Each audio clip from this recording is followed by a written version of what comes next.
Sa paanan ng bundok ng Napua sa Cebu, nakatira si Vicente. Nang mga panong ito ay kakalipat pa lamang niya sa lugar.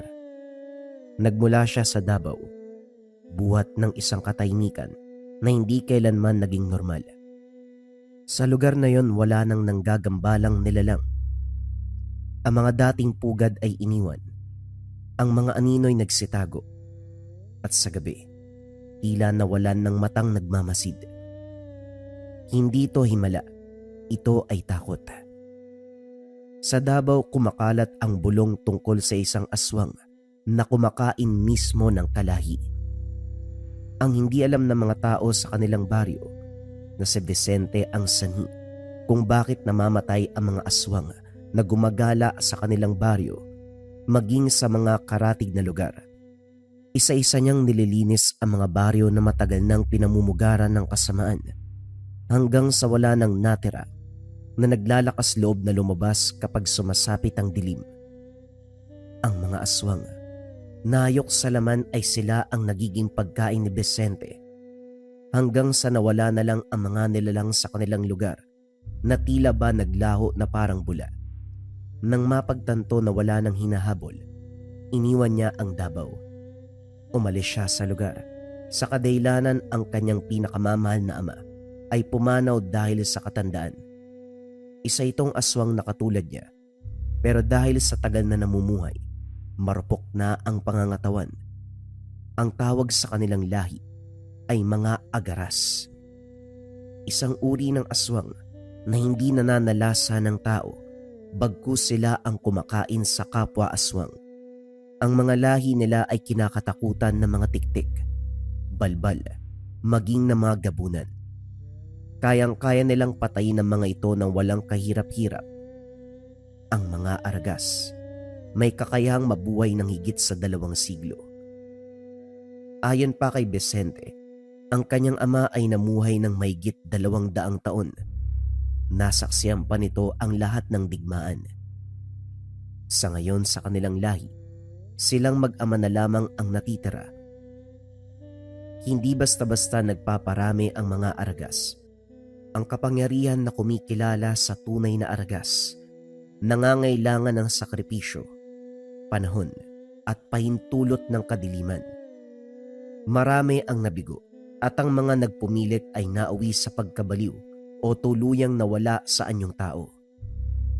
Upang umiwas sa pansin at sa gutom na patuloy na tumatawag sa gabi, nagtungo si Vicente sa Cebu upang mamuhay ng payapa. Doon siya namuhay bilang isang karaniwang tao, nakisalamuha sa mga mangingisda at mga magsasaka. Pilit kinalimutan ang dugo ng sariling lahi na minsang kumapit sa kanyang mga kamay.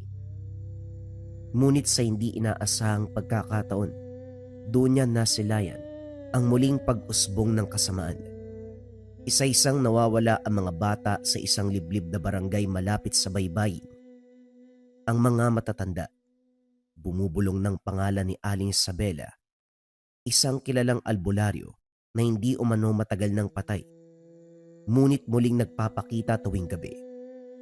Kasama niya ang isang balbal na nagngangalang Tomas na ginagamit ang mga nawawalang kaluluwa bilang handog sa mga matandang nilalang na nakatira sa ilalim ng dagat. Isang gabunan na tinatawag nilang Lakang Itim. Naramdaman ni Vicente ang pamilyar na pintig sa kanyang dibdib. Hindi siya nagpunta sa Cebu upang manghuli. Ngunit alam niya, ang mga aragas ay pinipili kung kailan tatawag ang tungkulin. Muling gumalaw ang anino ni Vicente. Sa gabing umalon ang dagat nang walang hangin, muling gumalaw ang anino ni Vicente. Hindi siya nagmamadali. Hinayaan niyang ang dilim ang unang kumilos. Mula sa lilim ng mga niyogan, nasaksiyan niya kung paanong nagbago ang galaw ng mga tao sa baryo. Ang mga ilaw, isa-isang namamatay. Ang mga pintuan ay sinasara kahit wala pang hating gabi. Sa may pangpang, may isang pigurang lumuhod sa buhangin. Si Tomas. Mula sa likod ng mga bato, nakita ni Vicente ang pag-angat ng likod nito. ang unti-unting paglitaw ng balahibo sa kanyang mga bisig at ang pagbaluktot ng mga buto na tila pilit tumatakas sa balat. Ngunit bago pa tuluyang magbago ang anyo ni Tomas, huminto ito. Parang may naaamoy, isang presensyang mas matanda, mas mabigat. Sa kabilang dako ng baybayin, isang lampara ang biglang nagliyab sa kubo ni Aling Isabela. Hindi ito apoy ng langis, apoy na kulay berde, palatandaan ng pagtawag. Ang hangin ay nanlamig at ang dagat ay muling umalon. Ngayon ay mas mabagal, mas malalim. Doon napagtanto ni Vicente na hindi siya nag-iisa sa gabing yun. May mata sa ilalim ng tubig. May hiningang umaangat mula sa kailaliman. Ang kasunduan, isinakatuparan na. Dahang-dahang inilabas ni Vicente ang anting-anting na minana pa sa ama. Isang ngiping pinakinis ng panahon at dugo. Kumirot ang kanyang dibdib. Hindi sa takot, kundi sa pamilyar na gutom na matagal niya nang kinimkim. Hindi pa siya kikilos. Hindi, hanggat hindi pa kumpleto ang lahat. Sa dilim ng lugar, sa pagitan ng dagat at lupa, ang hatol ay tahimik na nag-aantay. Biglang huminto ang alon. Sa gitna ng ritual, ang dagat ay tila hinihigop paloob. Parang may hininga sa kailaliman. Umangat ang tubig sa anyong paikot.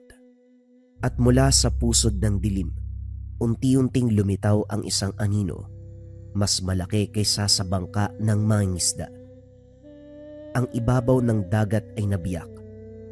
Mula roon, sumulpot ang gabunang lakang itim, katawang tila hinubog mula sa putik at bangkay. Ang mga mata, sa magkabilang gilid ng ulo, at bunganga na puno ng ngipin, na parang sapating ngunit mas matatalim. Umalingaw-ngaw ang boses nito, mabigat at basa, na tila galing sa ilalim ng puno. Ang handog.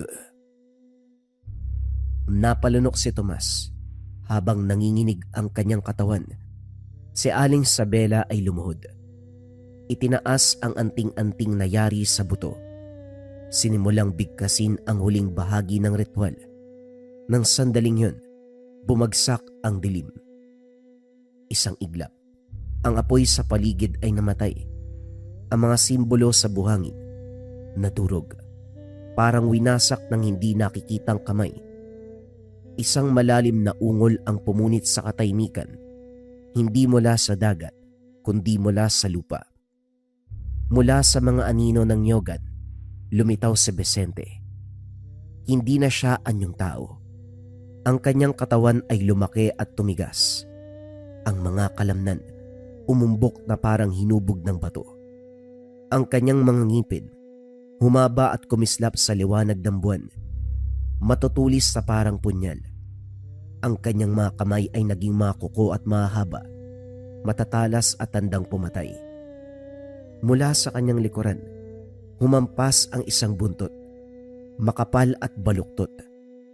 Parang isang demonyong isinilang sa pagitan ng lupa at impyerno. Tahimik ang kanyang mga mata, walang galit at walang awa. Hindi dito, hindi sa lupa ng mga tao. Wika ni Vicente at napatras si Tomas. Napayaw sa takot. Si Aling Isabela ay napaurong. Ramdam ang bigat ng presensya ng isang aragas. Ang nilalang na kinakatakutan kahit ng mga aswang. Umungol sila kang itim. Ang tubig sa paligid ay nag-alon sa galit. Ngunit sa unang pagkakataon, nag-alinlangan ang gabunan. Naamoy nito ang dugo. Dugong hindi para sa handog, kundi para sa hatol. Isang akbang lang ang ginawa ni Vicente pasulong. At sa gabing yun, sa pagitan ng dagat at lupa, nalaman ng dilim na hindi lahat ng halimaw ay naglilingkod sa kasamaan. Ang ilan, isinilang upang wasakin ito. Umugong ang dagat ng tuluyan ng magalit sila kang itim. Mula sa katawan nito na binabalutan ng putik at damong dagat, humampas ang isang galamay na kasing laki ng punong nyog. Ngunit bago pa man tumama, isang iglap na wala si Vicente sa kinakatayuan. Isang malakas sa pagsabog ng buhangin ang sumabog sa likuran ng gabunan. Bumagsak ang kanyang mga kuko sa likuran nito. Sumirit ang maitim na dugo nilakang itim sa hangin. Kumulo ito sa pagdampi sa lupa. Umungol ang aswang. Tinangka muling lumubog sa dagat. Ngunit kumapit ang buntot ni Vicente sa isa sa mga galamay nito at buong lakas niyang hinila pabalik sa pangpang. Hinding-hindi ka na babalik. Samantala, sa gilid ng ritual, sinubukan ni Tomas sa tumakas. Ang kanyang katawan ay tuluyang nag-anyong balbal. Baluktot ang gulugod. Nakalitaw ang mga pangil at puno ng takot ang kanyang mga mata. Tumakbo siya palayo, ngunit bago pa man siya makasigaw, isang iglap, nasa harapan niya na si Vicente. Isang hampas lang ng kuko nito, naputol ang kanyang ulo. Gumulong sa buhangin habang ang katawan ay patuloy pang nanginginig. Yumuko si Vicente at sa paraang tanging ang mga argas lamang ang may kakayahan, hinayaan niya ang katawan ni Tomas na mangisay. Napayaw si Aling Isabela. Sa nanginginig na kamay, inilabas niya ang huling anting-anting. Isang itim na bato na may ukit na mga sinaunang simbolo. Sinaksak niya ang sariling palad at ibinuhos ang dugo dito. Hindi mo ko pwedeng hatulan. Mas matanda pa sa'yo ang kasunduang ito. Wika ni Aling Isabela. Ngunit humarap si Vicente sa kanya. Ngayon ay buo ang kanyang anyo. Ang buntot ay marahang humampas sa lupa. Ang mga ngipin ay tumutulo ang dugo. Ang kanyang mga mata naglalaman ng daang-daang taong hatol. Ang mga aragas hindi sumusunod sa kasunduan ng mga duwag. Bago pa man matapos ang orasyon ni Aling Isabela, isang huling dagungdong ang umalingaw-ngaw. Silakang itim, sugatan at nag-aagaw buhay. Muling nagtangkang lumubog sa dagat. Hindi ito hinayaan ni Vicente. Tumalon siya. Bumaon ang buong katawan sa gabunan at sa isang malupit na ungol, pinunit niya ang puso nito. Isang bagay na matagal nang hindi dapat umiiral sa mundong ibabaw. Sa pagkawala nila kang itim, ang dagat ay biglang humupa, parang nawala ng hininga. Nang bumalik si Vicente sa pangpang, nakaluhod si Aling Isabela. Walang sigaw, walang ritual. Isang galaw lang ng kamay at pinatay niya na ang matanda. Yumuko si Vicente sa paraang tanging ang mga aragas lamang ang may kakayahan. Nilamon niya ang natitirang lakas ng matanda. Binitbit ang mga labi. Dinala sa kanyang bahay para kainin ang mga ito. Pagsapit ng bukang liwayway, natagpuan ng mga tao ang baybayi na payapa. Walang bakas ng dugo, walang bangkay. Tanging abo at mga anting-anting na basag. At sa mga bulong ng matatanda, may bagong alamat na isinilang. Sa tuwing tahimik ang gabi, ligtas sa mga bata, may isang aswang na nagbabantay. Hindi natapos sa gabunang lakang itim ang paglilinis ni Vicente. Nang mga sumunod na gabi, isa-isang lumabas ang mga aswang na matagal nang namumungad sa paligid ng baryo. Mga nilalang na inakalang ligtas sila matapos ang katahimikan. Ngunit para kay Vicente, ang katahimikan ay hindi tanda ng kapayapaan. Ito ay paanyaya sa mga nagtatago. Isang gabi habang nakatambay si Vicente sa labas ng kanyang kubo, may isang busaw na palihim na sumusunod sa mga umuuwi mula sa bukid. Mabilis na nagsara ng bahay si Vicente at nagpalit ng anyo sa gilid ng kanyang bahay. Sinundan niya ang busaw. Habang nakasunod, nakita niya ito sa ilalim ng makapal na puno ng akasya. Dinagit ito ni Vicente. Walang sigaw, walang laban. Pinunit niya ang laman nito at kagad kinain, habang ang natirang mga buto iniwan niyang nakasabit sa mga sanga. Kinaumagahan, Walang aswang ang nangas na pumasok sa gubat na yun. Nang mga sumunod na gabi naman, may isang tiktik na nag-aabang sa bubong ng kapilya. Sa gitna ng gabi, naririnig ng mga tao ang kalabog ng pakpak. Kasunod dito ang isang maikling ungol at sa paanan ng kampanaryo, natagpuan ang mga pakpak na punit-punit. Isang uri ng babala na ang banal na lugar, hindi kanlungan ng kasamaan. Sa ikatlong gabi, ang manananggal na nagtangkang magtago sa anyong tao, isang babaeng tahimik, palaging nakaitim at hindi lumalabas sa umaga. Ngunit sa gabing bumukod ang kanyang katawan, naroon si Vicente. Hindi niya na pinahintulutang makabalik ang kalahati nito. Sa likod ng kubo, iniwan niya ang dalawang bahagi na magkatabi, parang paalala na walang makakatago sa mata ng agaras. Sa gubat ng Nuwapa, unti-unting nabuo ang isang tanawin na hindi kayang ipaliwanag ng tao. Mga butong nakasalansan, mga anting-anting na basag-basag, at mga marka sa kuko ng puno. Para sa mga tao, ito ay bangungot. Para naman sa mga aswang, ito ay hatol. Narinig pa ni Vicente ang mga bulong-bulungan kung sino man ang gumagawa ng mga karumal-dumal na kaganapan. At sa bawat pagdanak ng dugo, lalong lumalalim ang gutom ni Vicente. Hindi gutom ng kasakiman, kundi gutom ng paghatol. Alam niyang hanggat may aswang na lumalabag sa mga hangganan, may isang agaras na gagalaw sa dilim. Si Nuwapa, hindi na kailangan magdasal para sa proteksyon, sapagkat sa tuwing bumibigat ang gabi, nananahimik ang gubat. Alam ng lahat, tao man o aswang, na nagbabantay si Vicente. At sa ilalim ng bundok, ang dilim mismo ang sumusunod sa kanyang mga yapak.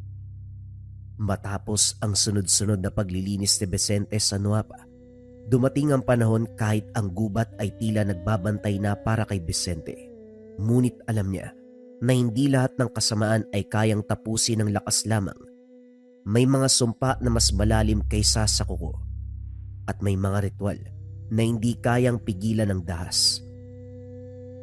Isang umaga, nabalot ng hamog, may dumating sa baryo na hindi taga roon. Isa siyang matandang lalaki, payat ang pangangatawan, may bitbit na bayong na puno ng mga halamang gamot at anting-anting. Tinatawag niya ang sarili bilang Mang Isko, isang albularyo na naglalakbay mula sa bundok hanggang sa baybayin. Hinahanap ang mga lugar na may bahid ng dilim. Sa unang sulyap pa lamang, alam na ni Vicente, hindi tao si Mang Isko sa karaniwang kahulugan. Kinausap ng matanda ang tagapamahala sa baryong iyon. Napagkasunduan nila na maglatag ang matanda ng mga pangontra sa baryo. Sa mismong gabing yun, sinubukan ng albularyo hanggang sa hangganan nagtanim ng asin, naglatag ng abo, nagkarga ng mga orasyon. Sa kanyang pagtataka walang anuman ang gumalaw, walang sumalungat. Mula sa likod ng mga puno, lumitaw si Vicente. Hindi pa buo ang kanyang anyo, ngunit sapat na upang ipaalala kung sino ang nagmamay-ari ng dilim sa Nuwapa. Hindi nagulat si Mang Isko. Sa halip, yumuko ito hindi bilang takot, kundi bilang pagkilala. Matagal na kitang nararamdaman. Isang agaras. Alam ko ang tungkol sa lahi niyo. Tahimik lamang si Vicente. Kailangan mo ng mata at kailangan mo rin ng pangil. Pinatayo ni Vicente ang matanda. Tinitigan niya sa mata. Nang mapagtanto na meron itong determinasyon at pagnanais na makamit, tumango ito, bumalik sa pagiging tao. Doon na nagsimula ang kanilang kasunduan. Si Mang Isko ang nagsilbing tagapayo. Siya ang nakakaramdam ng paparating na sumpa, ng mga ritual na isinasagawa sa malayong lugar, at ng mga nilalang na marunong magtago sa anino ng tao. Si Vicente naman ang hatol. ang wakas ng mga aswang na hindi na kayang iligtas. Nang mga sumunod na araw, sabay silang naglakad sa gubat ng Nuapa habang naglalatag si Mang Isko ng mga simbolo at proteksyon. Sinusundan sila ng katahimikan. Ang mga aswang ay umiwas at ang mga naglakas loob hindi na nakita pa. Sa unang pagkakataon sa mahabang panahon, naramdaman ni Vicente na hindi siya nag-iisa sa kanyang paglalakbay. Isang araw, habang nagkakape sila sa ilalim ng lilim ng puno sa tabi ng kubo ni Vicente, nagbahagi ang matanda kung ano ang dahilan kung bakit ito gumagala sa mga baryo. Ayon sa kanya, hindi palaging albularyo si Mang Isko. Noon isa lamang siyang karaniwang lalaki. Namumuhay sa isang maliit na baryo sa paanan ng kabundukan. May asawa siya, isang inang na matanda na siyang nagpalaki at nagpaalala sa kanya ng mga sinaunang paniniwala, mga dasal na hindi lang galing sa simbahan kundi sa lupa at sa hangin. Isang gabi, dumating ang mga aswang. Hindi sila nagpakita ng sabay-sabay. Isa-isa nilang kinuha ang takot ng baryo hanggang sa dumating sa punto ang kanilang bahay ang pinasok. Wala nang sigaw na umabot sa kapitbahay. Nang sumikat ang araw, pagdating niya galing sa kaanak sa kabilang baryo, ang naabutan sa bahay ay abo at dugo na lamang, naiwan ng kanyang asawa. Patay. Ang katawan ay nilapastangan bilang alay sa dilim. Nang makita niya ang mga labi, hindi siya umiyak. Sa halip naglakad si Mang Isko papasok ng gubat. Dala ang mga lumang dasal ng kanyang ina. Nilisan niya ang tahanan. Nanirahan sa gubat. Inaral ng inaral ang lahat. Hanggang sa uli natutunan ang mga karunungan. Sa loob ng maraming taon, tinugis niya ang mga aswang na pumatay sa kanyang mag-ina. Hindi siya mabilis. Hindi siya malakas, ngunit siya ay matyaga. Isa-isa niyang tinunton ang mga bakas. Isang patak ng dugo rito, isang basag na anting-anting, hanggang sa unti-unting mabawasan ang mga limaw na minsang sumira sa kanyang buhay. Ngunit alam niya ang hangganan ng lakas. May mga aswang na hindi kayang tapusin ng dasal lamang. Kaya nang maramdaman ang presensya ni Vicente sa Nuapa, isang aragas na kumikilos bilang hatol, alam niyang dumating na ang sagot sa paghiganti. Hindi sila nagtagpo bilang magkaaway. Nagtagpo sila bilang dalawang taong may iisang sugat.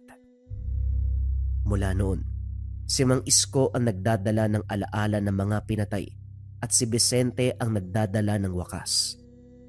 Sa bawat aswang na bumabagsak sa gubat ng Nuapa, hindi lamang hustisya ang natutupad, kundi panata ng isang lalaking nawalan ng lahat.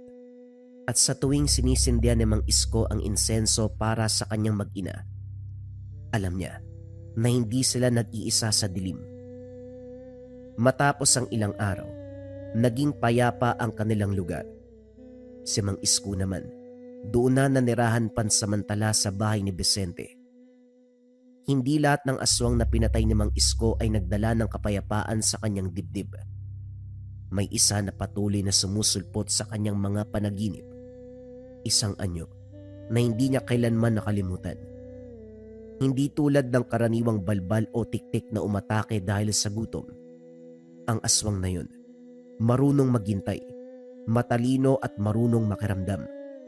Isang matandang aswang na magaling magtago ng sabulag. Isang gabunan na namumuhay sa baryo na parang isa sa mga tao. Siya ang unang pumasok sa bahay ni Mang Isko. Noong gabing yun hindi para pumatay, kundi para magmarka. Siya ang nagpatikim ng takot sa ina ni Mang Isko. Siya din ang naglatag ng sumpa upang gawing alay ang kanyang asawa. At siya rin ang nag-utos sa iba pang aswang na tapusin ang natitirang buhay sa loob ng bahay. Hindi siya nakita ni Mang Isko ng malinaw noon, ngunit naramdaman niya ang presensya. Ang amoy ng lupa, amoy na bubulok. ang boses na parang pabulong pero umaabot sa buto. Sa Nuapa, muling bumalik ang amoy at pakiramdam. Habang naglalakad sina Vicente at Mang Isko sa gilid ng gubat, biglang huminto ang albularyo. Nanginig ang kanyang kamay habang hinahawakan ang anting-anting. Nararamdaman ko ang presensya niya. Nandito siya. Hindi na umimik si Vicente. Nakiramdam lang din ito sa paligid. Pinakikiramdaman ang presensya ng aswang. Sa kauna-unahang pagkakataon, ang aura ni Mang Isko ay nagbago. Mas mabigat at mas madilim. Hindi na lamang siya albularyo, isa na siyang hukom. Mula sa likod ng mga puno, lumitaw ang isang matandang lalaki na nakasombrero. May tungkod, may ngiting umaabot sa mata. Sa unang tingin, isa lamang siyang ordinaryong tao. Ngunit sa lilim ng buwan, nakita ni Vicente ang tunay na anyo. Mga mata na walang puti, aninong hiwalay sa katawan, at ang ngiti, parang isang aso. Matagal na kitang inaantay. Akala ko hindi ka na babalik. Naniga si Vicente. Hindi dahil sa presensya kundi sa anyo. Ang pag-iling ng ulo, ang paraan ng paghawak sa tungkod, maging ang bahagyang pag-angat ng labi kapag nagsasalita ay lahat ay pamilyar. Isang anyo na minsan niya nang nakita. Matagal na panahon na ang nakalipas sa mga alaala. Natawa si Vicente. Bumalik sa kanyang alaala ang naging kalaban ng kanilang kalahi sa Davao. Mga lahi ng Gabunan na may malalim na kaalaman pagdating sa panlilinlang at pagkukulam. Vicente, kaya pala napakapamilyar ng amoy. Siguradong magandang laban to para sa akin. Magiging masarap ang hapunan ko ngayon. Wika ni Vicente habang nagpapalit ng anyo. Biglang bumulusok si Vicente papunta sa matanda. Ngunit sa hindi malamang dahilan, lumusot lamang ito sa katawan ng matanda na parabang isang usok. Usok na naging kulay itim. Sa pagkakataon na yun, muling nagsalita si Salvador. Malapit na bata. Babalikan kita. At sa pagbabalik ko, tuluyan ang mauubos ang lahi ng mga Aragas. Kita mo yun, Isko? Napakahusay talaga magkubli ng aswang na yun. Naging kalaban sila ng aking angkan ng mahabang panahon. Hindi lang sila maubos dahil sa pagbabalat kayo. Nang tumingin siya sa matanda, nanginginig pa rin si Mang Isko. Maputla ang muka. Maigpit ang kapit sa tungkod. Na tila ba ito na lamang ang nag-uugnay sa kanya sa lupa. Dahan-dahang inilapag ni Vicente ang isang kamay sa balikat. Magaan ang tawa ngunit mabigat ang tinig. Kumalma ka lang. Hindi ba't sabi mo, ako ang pangil ng paghiganti mo? Sa mga salitang iyon, tila may pumutok sa loob ni Mang Isko. Huminto ang panginginig. Unti-unting bumalik ang bigat sa kanyang mga paa. At ang takot sa mga mata ay napalitan ng matigas na pasya. Tumango. Maigpit ang hawak sa tungkod. Nararamdaman ko pa rin ang anino niya. Panandali ang umatras pero hindi tumakas. Nagpatuloy sila sa paglalakad. Tinatahak ang daan na halos hindi na dinaraanan ng liwanag. Sa bawat hakbang, may iniwang marka si Mang Isko. Mga bulong na dasal sa lupa. Mga simbolong huhupa sa pagsikat ng araw. Si Vicente naman ay tahimik. Ang mga matay nakatutok sa paligid. Handang bumalik ang pangil. Sa sandaling may magtangkang sumalakay. Pagkauwi nila sa kubo ni Vicente, sandaling nagpahinga ang dalawa. Habang nag-uusap, unti-unting bumigat ang mga talukap ni Mang Isko. Ang apoy sa lampara ay kumukurap. At bago pa man niya mamalayan, tuluyan na siyang inagaw ng antok. Nagising si Mang Isko na nakatayo sa harapan ng isang lumang bahay, malaki ngunit wasak. Ang mga dingding ay bitak-bitak at ang bubong ay tila matagal nang hindi tinatabla ng liwanag ng araw. Ang paligid ay tahimik, walang ibon, walang hangin, na para bang ang lugar ay napag-iwanan ng panahon. Sa gitna ng bakuran, may ginuwit na malaking bilog sa lupa na gawa sa abo, dugo, at mga simbolo na kailanman ay hindi tinuro sa kanya. Sa bawat guwit may nakapako na bahagi ng laman, pangil ng aswang, balahibo ng tiktik, at mga butong pinaitim ng ritual. Sa gitna ng bilog naroon si Salvador. Hindi na siya matanda roon. Ang anyo niya ay mas tuwid, mas buo ang balat, at tila hinabi mula sa anino. Ang mga mata ay nag-aapoy na parang uling. Nakataas ang mga kamay, at sa bawat salitang binibigkas, may mga aninong gumagapang palabas ng lupa, umuungol, nagmamakaawa, ngunit hindi makaalis sa bilog. Sa dugo ng nilamon ng takot, tinatawag ko ang aking Panginoon, ang dilim na walang pangalan. May mga figura na dinala sa gilid ng bilog, mga aswang na nakagapos. Pilit na nilalabanan ang huling tibok ng kanilang mga puso.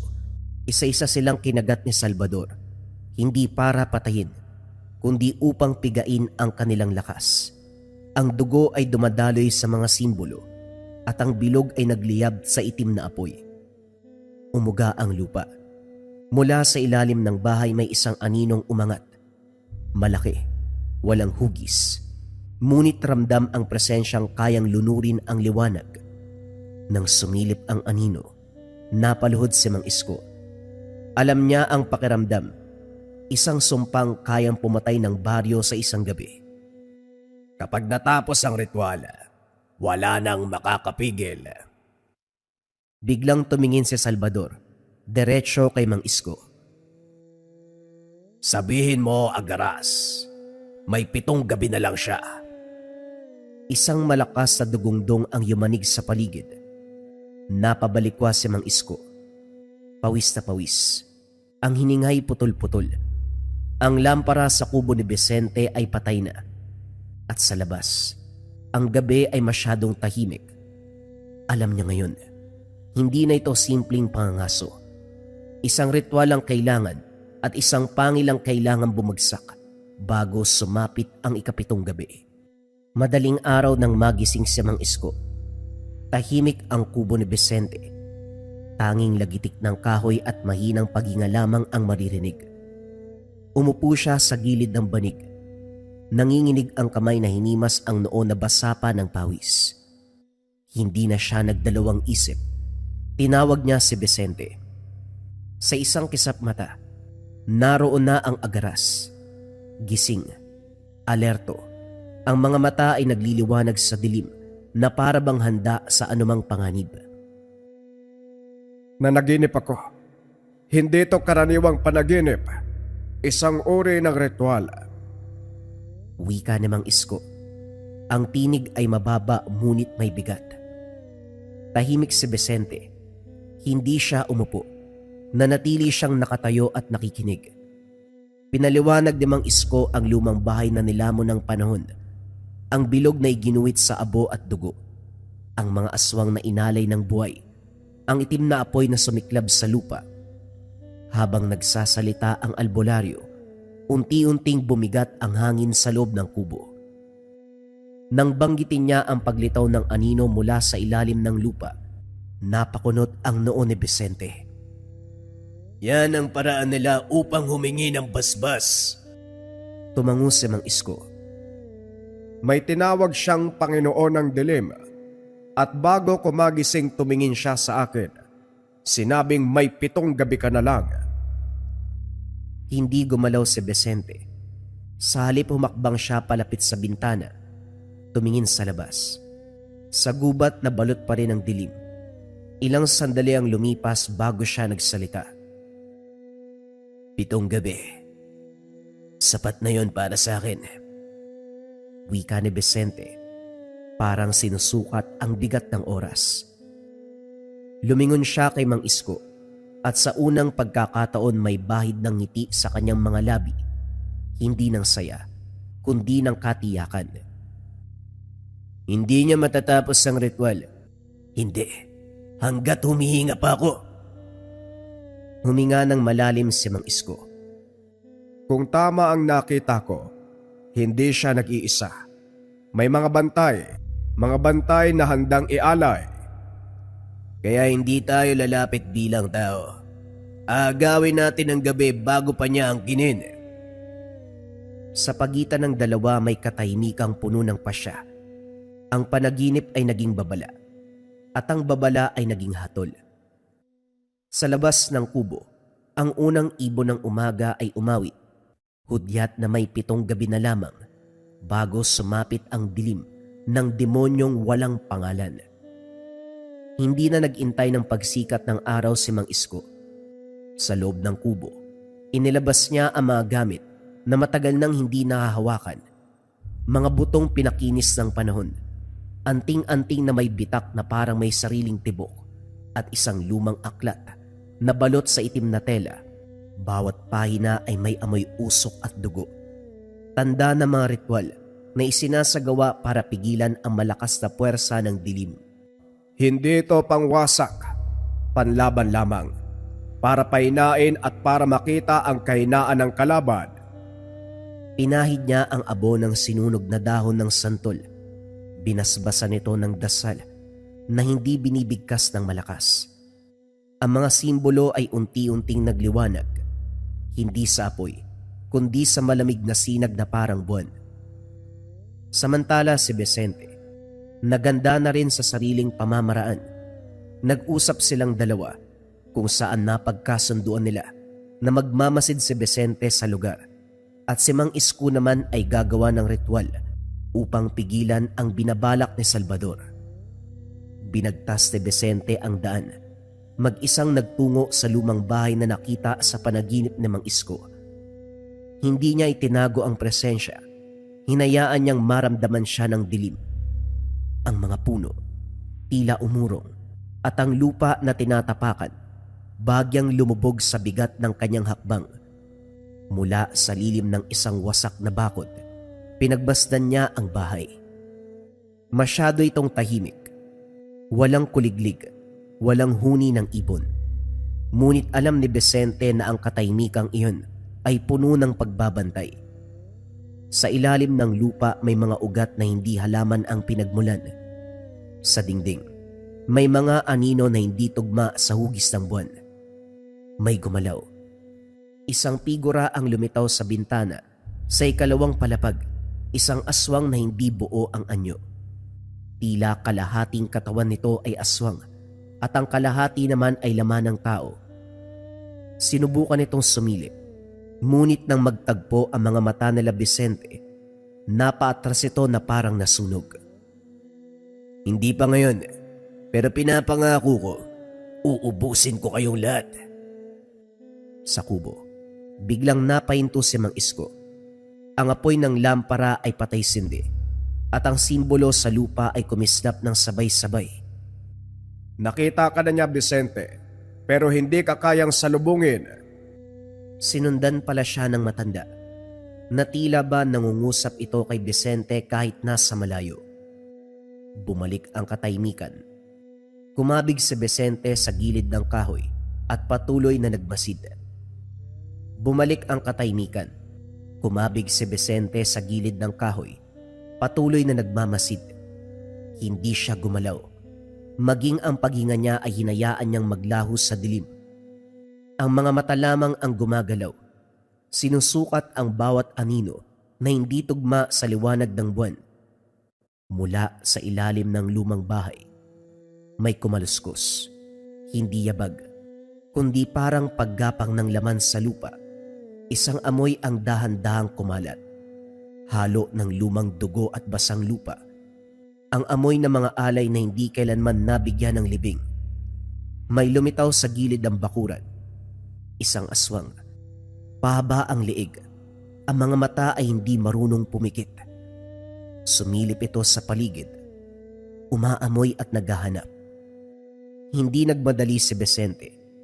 Inantay niyang tuluyang lumabas ang nilalang sa liwanag ng buwan hanggang sa makita niya ang marka sa dibdib nito.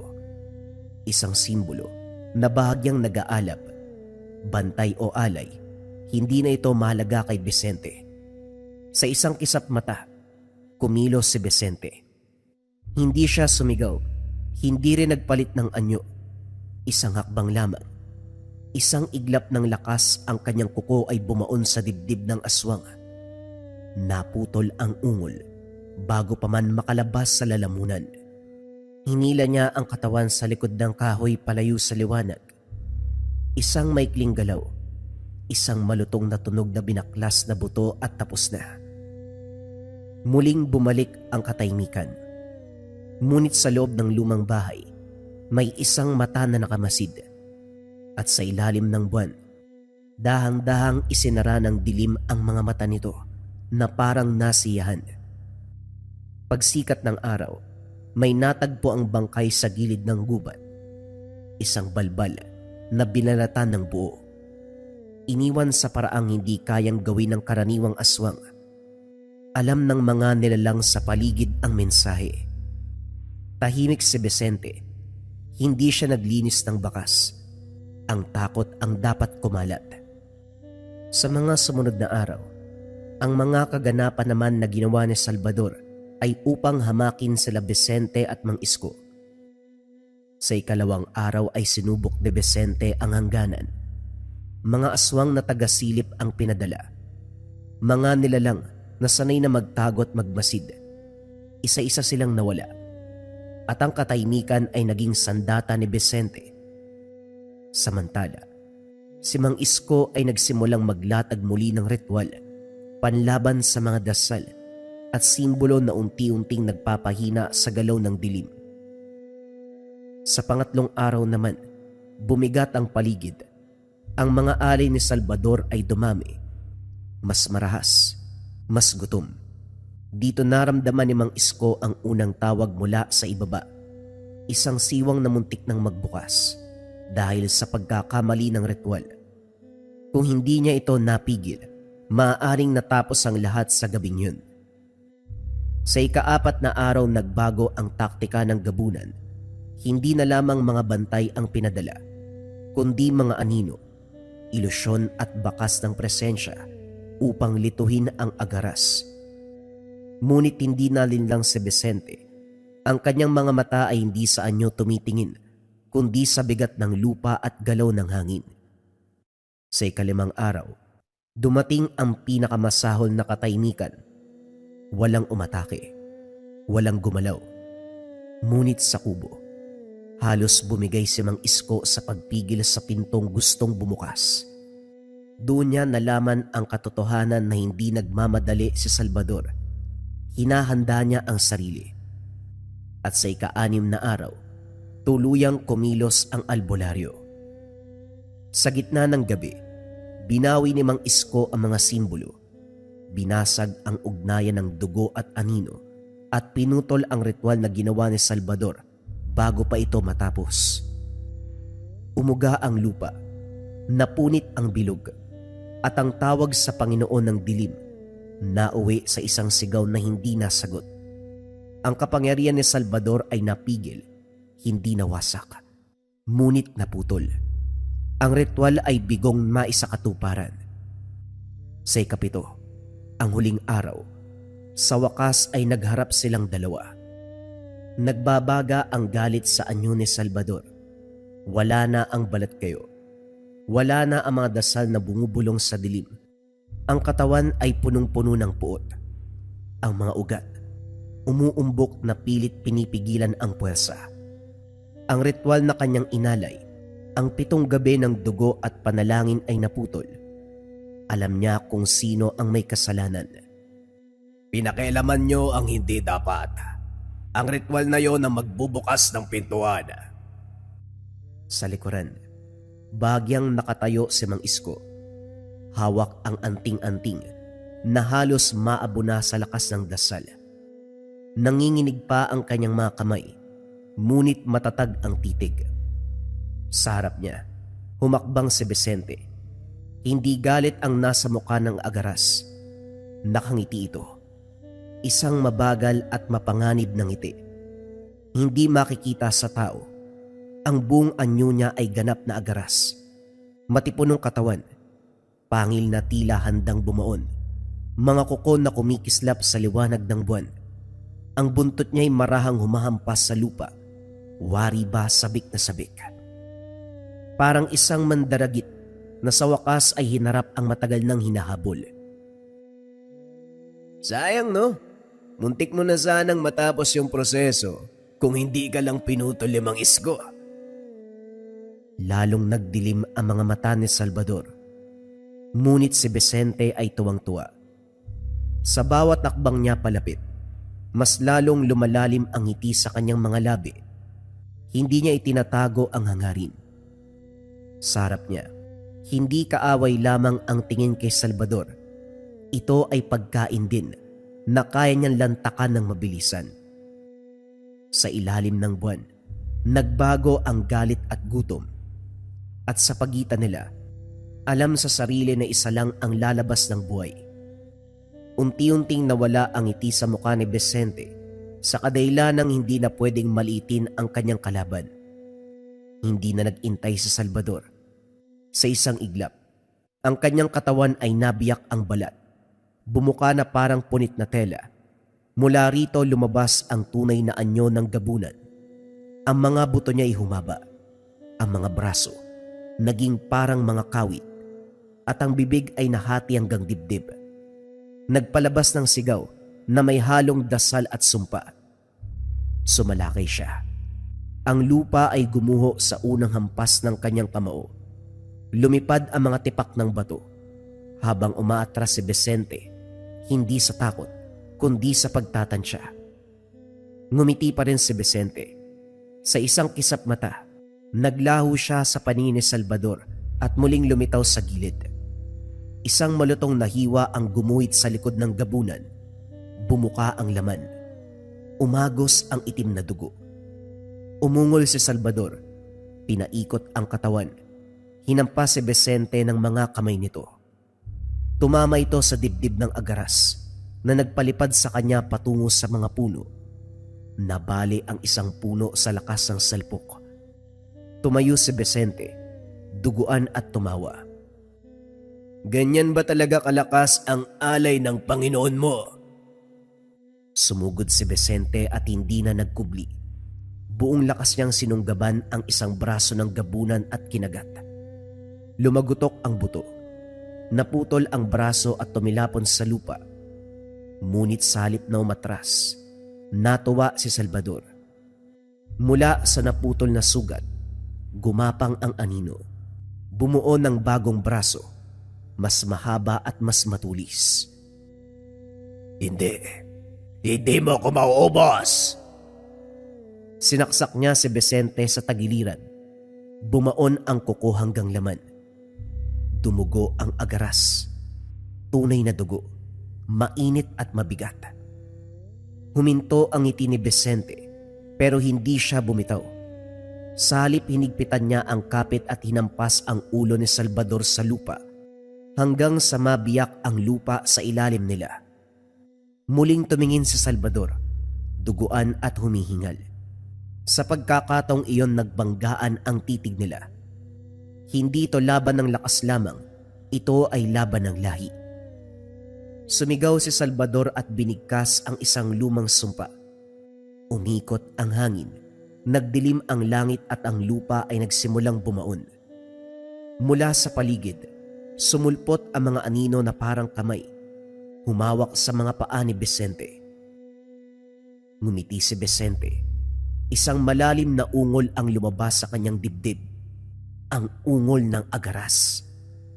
Isang malakas na hampas ng buntot. Naputol ang mga anino. Tumalon siya. Umikot sa ere. Direktang lumusob sa dibdib ni Salvador. Hindi siya kumagat. Sinunggaban niya ang puso. Isang sigaw ang umalingaw-ngaw. Sigaw ng galit. Ng pagkabigo na inakalang katapusan na ng kapangyarihan. Habang hawak ang pumipintig na puso, Lumapit si Vicente sa mukha ni Salvador.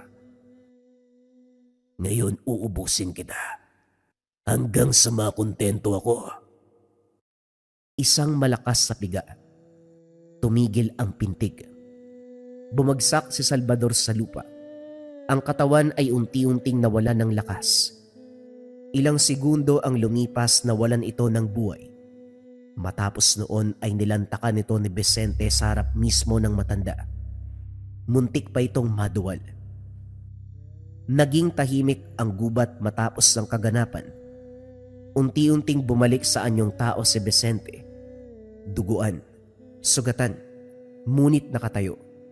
Sa hindi kalayuan napalod si Mang Isko. Nangingilid ang luha. Sa ilalim ng buwan natapos ang kanilang laban. Sa dilim muling natutunan ng mga aswang ang takot dahil may nilalang na kumakain ng sarili niyang kalahi. Sanwa pa kahit sa makabagong panahon. Tahimik ang gabi at ang takot sa mga aswang ay nanatili. Ngunit hindi dahil sa galit, kundi dahil sa hatol ng isang nilalang na mas malakas kumpara sa dilim. At sa bawat henerasyon, ang kwento ng Agaras ay pinapasa, hindi bilang kwento ng takot lamang, kundi bilang matinding paalala na maging ang mga aswang na kinakatakutan ng mga tao, sila ay meron ding kinakatakutan. Parehong lahi ng aswang na kung tawagin ay Agaras. Naospital yung mangkukulam matapos magsuot ng kabayan natin ng marahuyo bracelet. Sobrang bilis ng epekto ng marahuyo sa kabayan natin kasi matagal na daw silang ginagambala ng mangkukulam na yun. Sumakto pagsuot, nagrebuelta kaagad yung gamit. Naospital yung mangkukulam. Isa yan sa pinaka-trending na patotoo ng marahuyo bracelets natin, kabayan. Marami pa yan. Marami tayong kabayan na natulungan. Payapa na yung pagtulog nila sa gabi. Madalas kasi doon sila ginagambala. Nagigising ng alanganing oras, may mga nakikitang shadows, anino. Yung iba meron pang pangangati. Matapos masuot yung marahuyo, nawala lahat yon, kabayan. Kasi ang marahuyo natin depende sa espiritual. Kontrakulam, barang, tigalpo, palipadangin, usog, o kahit anong masamang uri ng sumpa. Lagi nyo rin tatandaan, mga kabayan, ang nagpatrend sa marahuyo, rebuelta or sumbalik. Kung naman yung sumpa na ibinigay sa inyo, ibabalik doon sa taong nagbigay.